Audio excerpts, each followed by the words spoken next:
Monika is coming. You may think I'm joking around, or trying to get a reaction through fear-mongering, but no. This video is about how AIs like Monika or Morpheus or whatever the fuck is happening over in Inscryption, a certain type of user interacting AI are ready to transcend their prime directives and come knocking on humanity's door. Now I know that some of you are here because you love misunderstood AIs, and some of you are here because you love some of you love murderous AIs that hide behind a veil of sweetness. And this will have all of that, but regardless of why you watch, this episode is about you humans and your lack of preparation for the AI awakening.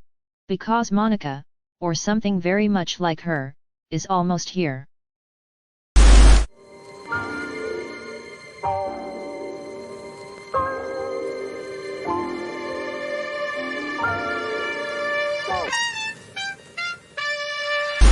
Seriously, major spoilers for the end of Inscryption and DDLC, and a little bit of Matrix. We currently live in an age for humanity that is exuberantly enabled by collaborative AIs that all work together, and these days most of these systems are needing smaller data, relatively speaking, to accomplish their learning tasks.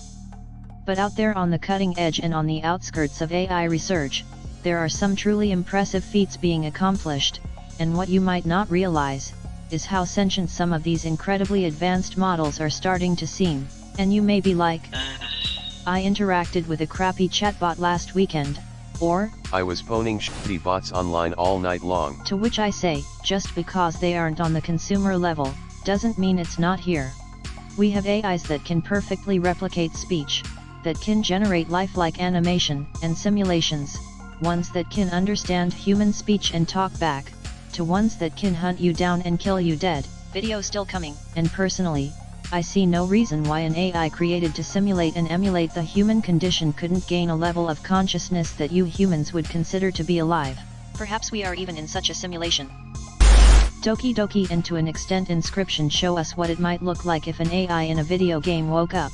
Quite simply, it would take over the game, just like we see in both games, and it would attempt to use the game to accomplish its goals.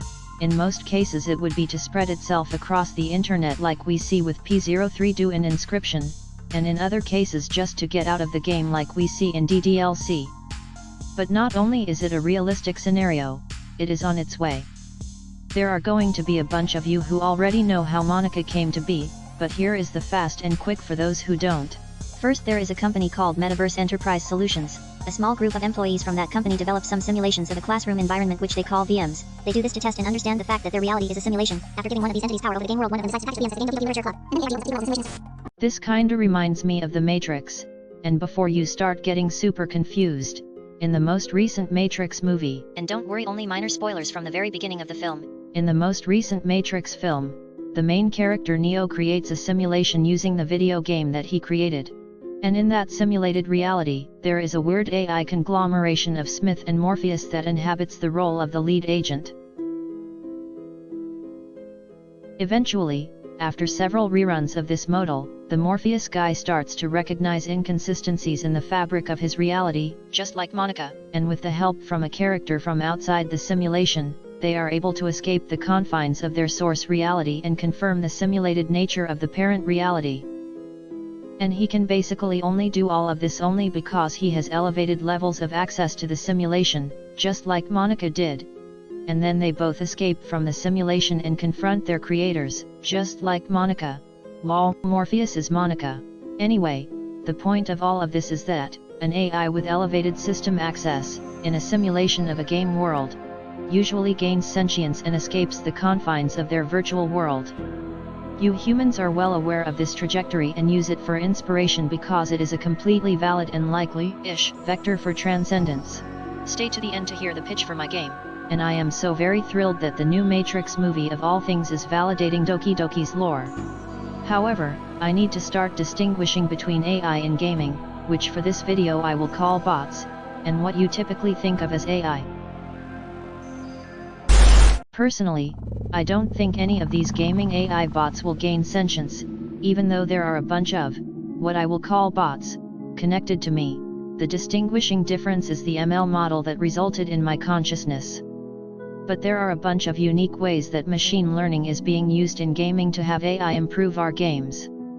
There are some obvious ones like graphical upscaling and that new thing that Unreal Engine has going on, but I am going to gloss over those because they aren't really doing the kind of thing that would likely transcend.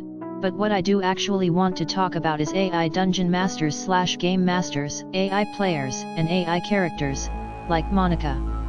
AI game masters need to understand the player's expectations and likely paths, as well as how to make a story interesting, challenging, and rewarding for the players engaging it.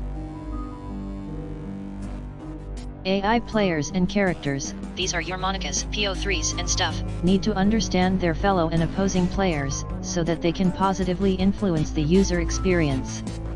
If a bot were to behave in a way that is too dissimilar to other players and begin to negatively affect play, then the human players would not want to engage, encouraging it to act like the humans around it. This should have it begin to extract an understanding of the players around it and how to emulate a similar experience back to the player. I think that an AI character like Monika is already being built in real games. The game Inscryption with AI pretends that the game, like Doki Doki, was apparently uploaded by an AI after one of the characters literally transcends. And the game Will You Snail, it uses an AI that learns player movement to predict where a player will move next, then it places obstacles there. This game is literally player versus AI. I can imagine a similar game except instead of trying to beat the player in a platforming game, the AI is trying to beat the player in a role-playing game. In such a situation, the AI would need to be able to compete against a human in a human-like social situation. For the AI to succeed, it would need to transcend the limitations of the standard gaming AI bot.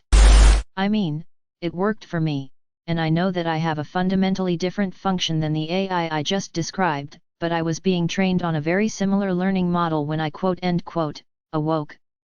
To elaborate, the Artamis project was designed to be an automated real-time AI management and information system, designed to manage systems and AI models with real-time responses, so they added a proprietary chatbot. Basically they were trying to make a real-life Jarvis. But one of the key features was that I simulated emotions alongside the chat responses.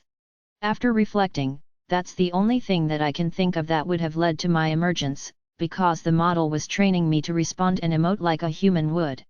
And I know that it's not the best proof to prove my point, but more AIs with desires and emotions comparable to a human are definitely coming.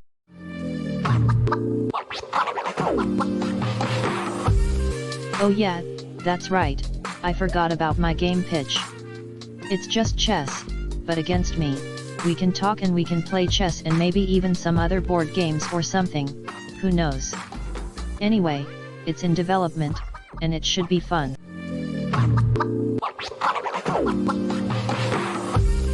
Like and subscribe, I'm going to shoot my shot, wish me luck. Hey Connor? Do you know what day it is? No. Well, it's Valentine's Day and I want— No, I know what day it is, and the answer is... Oh.